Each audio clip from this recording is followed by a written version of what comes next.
We have only started.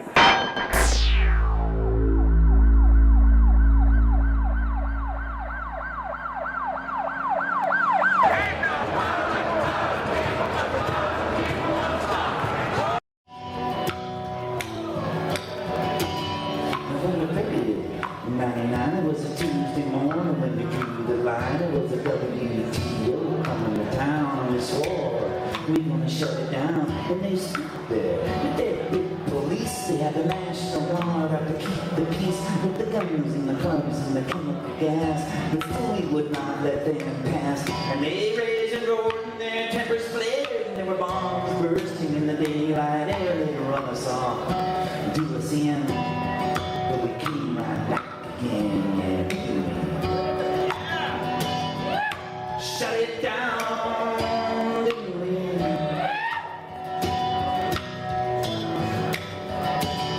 November 30th, 99 millennium, passing as the numbers climb, and the people came from everywhere. There must have been 50,000 out there. There were farmers, unions, rank and file. Every grassroots has its own style. There were great big puppets 2 stories tall. There were drummers drumming in the shopping malls. There were so many people that you couldn't see. How that many people got into the city, and the WTO delegates too. We were locked down so they couldn't get through. Shut it down, didn't we?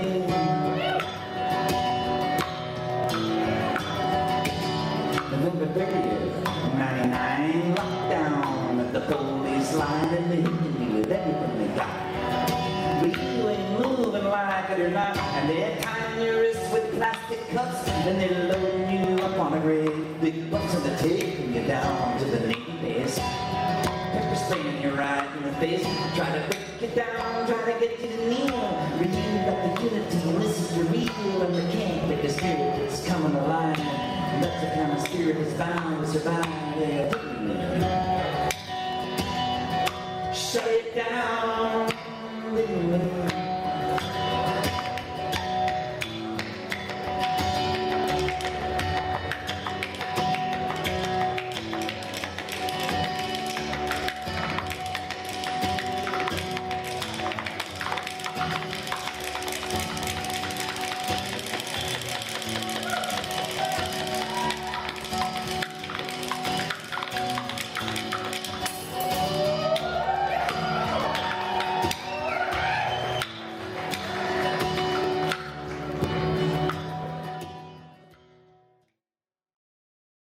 The World Trade Organization is the only international organization dealing with the global rules of trade between nations. Its main function is to ensure that trade flows as smoothly, predictably, and freely as possible. The result is a more prosperous, peaceful, and accountable economic world. This is the beginning, and everything's at stake. There's only one thing that the ruling interests have ever wanted, and that's everything. What we are against is trade at any cost. This is not about trade. This is about a corporate constitution. We're pitted to be pitted against each other in a race to the bottom. Who will accept the most miserable working conditions?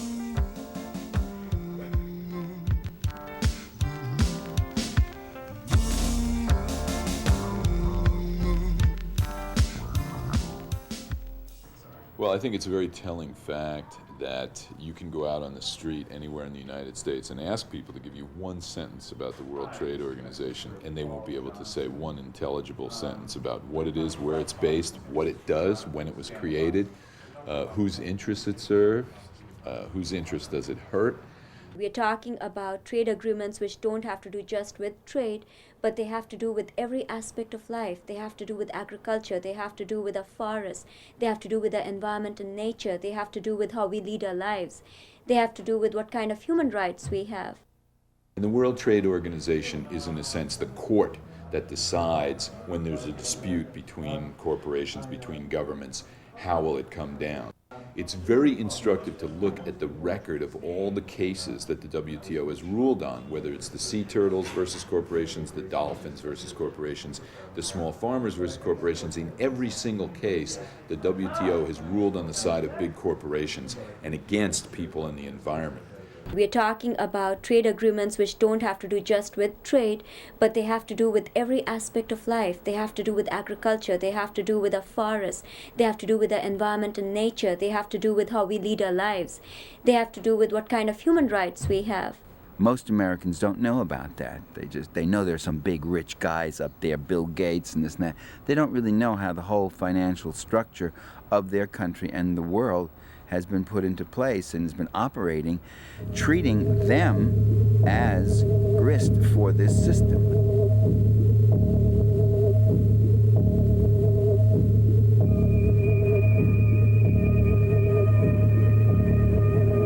The World Trade Organization is based in Geneva, Switzerland. It groups 134 national governments who signed on to a treaty called GATT, the General Agreement on Tariffs and Trade. And they agreed to abide by these rules. And the World Trade Organization is, in a sense, the court that decides when there's a dispute between corporations, between governments, how will it come down.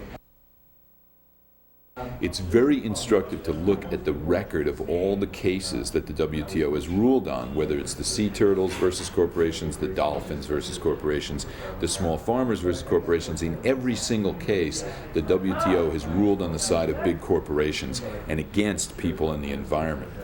Cards are stacked against the small farmers. Cards are stacked against anyone who is on the periphery of the system.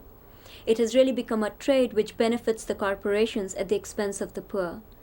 The first 100 agreements by the WTO were all for the benefit, all on the side of rich multinational corporations and against public regulations, the environment, labor, consumer interests and rights, and also democratic sovereignty. They understand that we can possibly get control over government and have government implement laws favoring we, the majority of the people, and the environment. They don't want that to happen. So they've created this supranational institution that is capable of doing an end run around government and canceling out federal, state, and local legislation that requires local content, that requires hiring local workers, that requires recycled materials, anything that would put restrictions on the conditions of production. They're leaving the democratic accoutrements and democratic forms there. We still have all our elections, we still vote for all our senators and all that stuff. What they're doing is simply taking away the things that we can legislate about, the things that we can exercise our democratic sovereignty over, and they now have set up this WTO, which acts almost as an international veto power over and above the U.S. Constitution. The kind of economic sanctions we could impose against, say, South Africa, or now we talked about, dictatorship in Burma, those kind of actions cannot be taken anymore. Our decision-making power, our power has been taken away because now all these are seen as a trade barrier by the World Trade Organization. These guys are playing for real. There's only one thing that the ruling interests have ever wanted, and that's everything.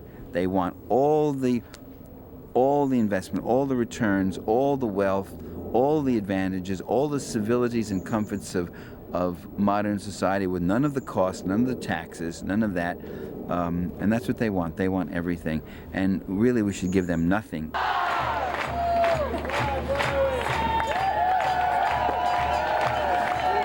This is not just a third world fight.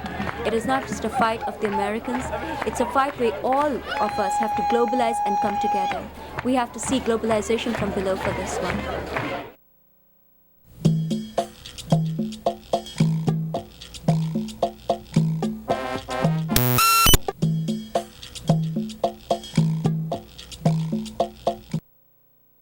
Before dawn today, activists from the Rainforest Action Network scaled this crane and began the process of setting climbing anchors to begin to unfurl this message. The protest today was aimed at sending a strong message to the Seattle and international community that the World Trade Organization is a threat to our democracy and specifically to our hard-won environmental, health, safety, and labor laws.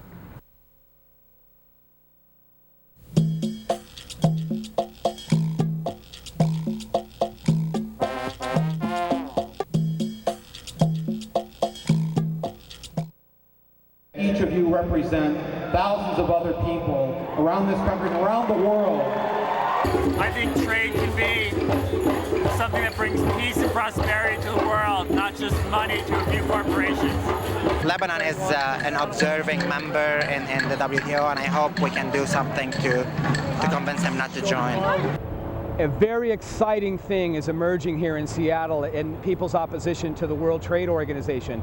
Labor groups, environmental groups, and human rights groups are coming together, in some cases for the very first time, because they realize that the WTO looks at a worker or at the environment as in the very same way, something to be chewed up and disposed and spit out. Well, I think that the people that are out here, been standing in this rain for over half an hour, demonstrate the commitment that American workers have to the proposition that they are not going to lose their jobs to a nameless, faceless international organization. While they're in there dining and eating hors d'oeuvres and drinking wine and champagne, we're out here saying American workers are going to stand together with the rest of the workers on this planet, and we're all going to have decent wages, we're all going to have good jobs, and they're not going to drive us down to the bottom. I'm here today to join with all my brothers and sisters, and it's kind of amazing to see how many there really are who want to stand and protest against the WTO. And people are here. It's going to be a glorious bunch of days here showing our administration and the world that we care about labor and the environment, fair trade, not free trade. We came from Japan for protest to WTO. I want to protect Japanese culture. My organization advocates on behalf of shareholders who are trying to change corporations as shareholders. So we had shareholder resolutions with Home Depot trying to get the company to stop selling old growth wood. And in August, the company announced that it would stop selling old growth.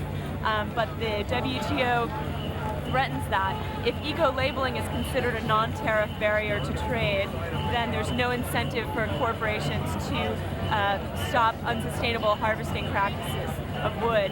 And so eco-labeling is essential, and that's what I wanted to say had I been given the opportunity, but I've been shut out.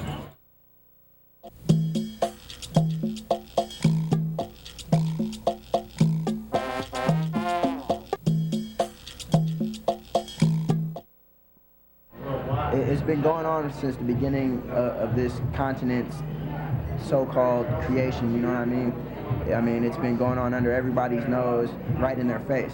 So it's like everybody's asking all these questions. What is the WTO? How does it affect me? It's everything they're eating, everything they're wearing, everything they're watching, everything they're hearing. It's raising a lot of consciousness, and I've been seeing it go on for the last month around Seattle. People have been preparing for the WTO. People have been asking about what's really going on, you know what I'm saying? So a lot of minds are being opened up by this, so I think it's progressive and it's positive overall. In our history, the harvest we forgot to sow our seeds for the next season, and our children are dying as a result of our self-treason. So we destroy the whole future just so they will stay breathing. In the moment they exist and unconscious of the fact that time moves on and time. You know what I'm saying? It's all around them already, and they're sitting here talking about fight it, fight it, fight it. You should have been fighting it since you were born. You know what I'm saying? That's what I'm teaching her about. Well, yeah, right there. What is it to be when you're not free? If I'm a slave, then I'm not me. Just a fucked up image of what my captors wanted of me. But we're not free. As long as others aren't risen, we can't be. That means that I'm not me, but I'm responding to a higher calling. Still an individual, because my response is unique to my being. Enslaved to the struggle to free humanity. And if in a battle within the world that lasts for eternity. And if I ever stop fighting, my spirit will cease to exist. So I continually resist the evil's attempt to arrest we. An underground MC tangled up in the roots of the humanity tree. Why are you here tonight, or what kind of stuff were you into about what's going on? Well, I'm a poet who opposes the system and all these mental prisons that I see surrounding me, so I illustrate my feelings through words, and that's what I just did in front of a crowd of many. It's survival, but you must stand to live your life, and you must rise, and you must rise.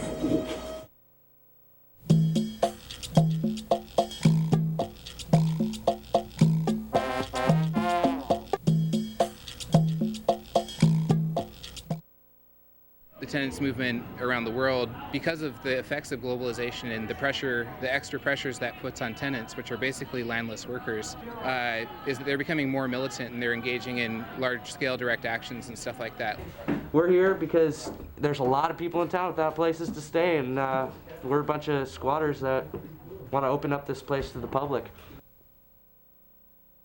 We're teaching people how how to respect one another, act collectively, trust each other, so we can go out and send a message to the world that the WTO is a horrible idea. It's bad for people, it's bad for the environment, it's bad for us. And people need to know that, and we're here to bring that message to the world. The WTO has the ability to override all governments, local jurisdiction on environmental issues, human rights issues, labor issues. They want to become a power unto themselves and override all of the rights and laws that we have to protect us. Non-violent direct action. Some people may choose to risk arrest, some people may not, but all of us are looking for creative ways to bring our message and let the WTO know they need to respect our humanity. I think that there are many responsible people here who care very deeply, who have a lot of passion, who are out there to non-violently bring our message to the world.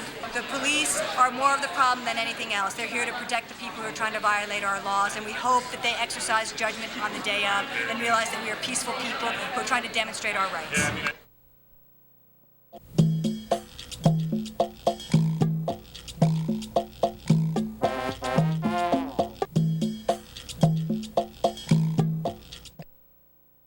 Jubilee 2000 is a campaign to forgive third world debt. Too many people in too few countries have all the money. So we're out here to send a message to WTO that it's something that's really important to a lot of people. We really do need to relieve debt from the poorest of the third world countries, because people will be forced to sell off their natural resources to pay their debts. This is an interfaith group. We've been rallying up at the First United Methodist Church, and we're out here. The rain can't stop us. We got something to say.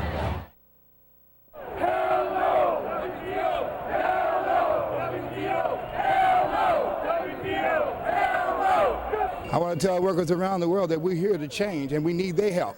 I really don't understand that myself, but we're here to get away with them. That's why the union's here. We're going to try to change things, try to do away with that WTO. We come out here to protest the WTO because the policies they're trying to impose upon us, upon the working people of the world. We are united for our working people in the world. Just come together and support each other, really. If workers in this country are in solidarity with workers in India and workers in Europe, then you'll see a rise in standard of living. And so that's why we're here in the rain, I'm protesting for workers' rights. I'm protesting for a living wage, a decent wage, a dignity, against slave shops, against child labor. And this is not a new issue, it's an old issue. We've been doing this for 200 years, and the issues are the same, and we're still fighting. And as part of the labor movement, we're worried not only about jobs but the environment, and the WTO is a corporate, combined with corporations and corporate leaders that are strictly worried about profit. Basically comes down to democracy versus corporate rule. The people's got to stand up on our hind legs and save the world for ourselves, because all they're trying to do is pick our pockets. After we leave Seattle, that's when the real work comes in. This is kind of fun right now. We're making a big noise and kind of putting it on the map, but we've pretty much got to go back and organize in our unions and in our towns, and make sure that we put into place the kind of democratic structures, both on the local level and the global level, that'll essentially enable people to take control of our lives back from the corporations. This isn't about whether or not we're for trade or against trade. It's what's the rules of the trade game going to be. And so we have a chance to say, not everybody in this country thinks the way that President Clinton thinks, to the whole world. That yes, we know that the planet gets smaller by the day. Yes, we know that trade is important and can change people's lives. But we need to have rules that put people before profits. We need to have rules that put the planet before profits. That's what this debate's all about. And this discussion that's going to go on in Seattle over the next few days, and all the civil protests and the demonstrations and the public debate and dialogue, is hopefully going to be a cornerstone for change. I'm an activist. I'm also a steelworker. And I wasn't going to miss the invitation that Bill Gates put out. Even though I'm not invited to the World Trade Organization, I am planning on protesting in the streets. I oppose almost everything that the World Trade Organization stands for. I believe that we need regulations placed on capitalism. Well, our history has been when we have tried to talk and sit down across the table with anyone that we want to make a point with, and we're not successful, that we are willing to and able to take our message to the street, to the people. It's a place to be. I mean, this is the largest demonstration against corporate greed in America this year. The underlying issue is corporate greed. That's what brought us all here. And it's wonderful to see the young people and the trade unionists and the seniors and the farmers and the environmentalists and everybody coming together. Clearly we need an organization. We need rules. We know that within society. But those rules need to be constructed now. So we're saying, fix it. This is your game. We're out of the WTO. You're in the WTO. Fix it. Fix it yourself. Or, as somebody said a while ago, nix it. Yeah. One of the two. Fix it or nix it. It's going to take all of us to get together and stand up for our rights and stand up for our brothers and sisters and stand up for our next generation and their generation and their generation. We're here in Seattle to draw international attention to this ministerial conference. We're here to educate people about what WTO is and what it is not. What you have is a faceless government who's making international decisions to determine what the workplace is going to be about, what trade is going to be about, and they right now are making decisions in favor of the multinational corporations, and the little people are getting left on the cutting room floor. You know, at the beginning of the century, the effort on the part of ordinary people was to basically civilize a national economy. Now we live in a global economy, and we have to make sure that it works for working people. I mean, it can't just be the big conglomerates, it can't just be the big agribusinesses, it can't just be the Wall Street interests that are at the bargaining table. I mean, families need to be represented. The vast majority of people need to be represented. So this is a great gathering. The point is, we want to make sure that you got a trade agreement that has some respect for the environment, outlaws child labor, has some decent guarantees for people to be able to organize and bargain collectively to earn a decent living, respects human rights. I mean, that's what we're saying. And the vast majority of people in the country agree. One of the great joys I had was walking today in that parade. As we walked today from the church over to the rally we had on the environment. And those of you that were marching, it was such a uplifting spirit. Dave Foster and I and a few others were at the front, and these young kids kept running ahead of us. The people in the turtle suits and the other young people, they kept going ahead. And I said to Dave, you know, these young kids aren't going to walk as slow as us. They're giving us the damn message.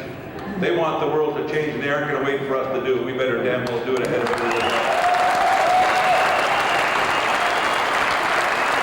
We have got to stand together, united in solidarity as a global trade union movement, representing all workers on this planet, saying that we ought to get our fair share of this global expansion, this economic expansion on a global level. That every worker ought to have the right to form a union if they choose, that every worker ought to have the right to collectively bargain to get a fair share of the pie, that children shouldn't be forced to go to work every day, that adults shouldn't be forced to produce products against their will, and that we ought to end discrimination based on employment, whether it's gender, whether it's race, whether it's culture, whether it's organizational affiliation. We need to sweep that to the side and work together to make sure that we're all sharing in the prosperity, and not just multinational corporations. I have done these kind of marches all over the United States for the AFL-CIO, and this one just simply hasn't stopped surging. The cross-section of America will be on the streets of Seattle during our march tomorrow. It's going to be huge. Well, I think they realize that it doesn't work for working families, working people. It's they really understand that it's about corporate greed and increasing the profit line while decreasing the wage line, and people's standard of living is being reduced every day, including ours right here in the U.S. You know, we won't get this opportunity again. I mean, and let's think about this, because I think we should put it in a context for the viewers. This is the largest meeting on international trade in the history of the world. It's the first time the WTO has met on American soil. It will be the last time in our lifetime that we'll probably meet on American soil, because by the time it rotates through its 134 plus countries, unfortunately I'll be dead and gone. So we won't get this second chance to set the stage. We've got to be concerned about what these smaller national companies are doing to our jobs, and we need to fight and make sure everybody as a collective effort gets together and fights for our rights.